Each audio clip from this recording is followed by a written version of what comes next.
Welcome to number 1 news. This is Shravani.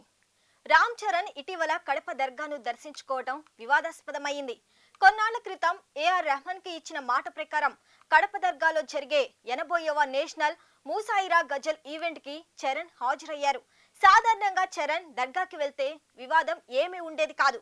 కానీ ఆయన ప్రస్తుతం అయ్యప్ప మాల్లో ఉన్న విషయం తెలిసిందే. అయ్యప్ప మాల్లో ఉండి దర్గాకు వెళ్లటం ఇప్పుడు వివాదాస్పదంగా మారింది. గతంలో కూడా పలు సినీ నటులు కడపలో ఉన్న దర్గాకు విచ్చేశారు. కానీ వారిపై ఎలాంటి విమర్శలు రాలేదు. కానీ రామ్ చరణ్ అయ్యప్ప మాల్లో ఉండి కూడా దర్గాకి రావటంతో హిందూ సంఘాలు ఆగ్రహం వ్యక్తం చేస్తున్నాయి. స్వామి మాల్లో దర్గాకు వెళ్లటం ఏంటని ప్రశ్నిస్తున్నారు.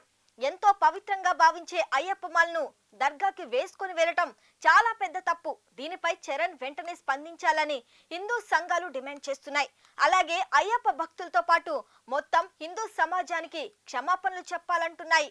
దీనిపై రామ్ చరణ్ స్పందించలేదు, కానీ ఆయన భార్య ఉపాసన స్పందించారు. ఇప్పటి వరకు ఈ విషయమై రామ్ చరణ్ నుంచి ఎలాంటి స్పందన రాలేదు. కానీ ఆయన భార్య ఉపాసన ఈ విషయమై స్పందించారు. చరణ్ దర్గా సందర్శనను తప్పుపడుతున్న వారికి ఉపాసన కౌంటర్ ఇచ్చారు. దేవుడిపై విశ్వాసం అనేది అందరినీ ఏకం చేస్తుంది, అంతే తప్ప భారతీయులుగా విడిపోయేలా చేయదు.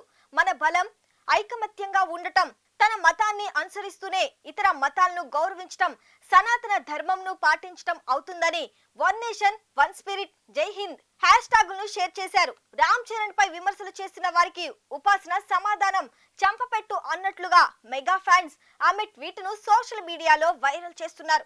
అయితే కొంతమంది ఫ్యాన్స్ కూడా విమర్శలకు సమాధానం ఇచ్చేలా పోస్టులు చేస్తున్నారు.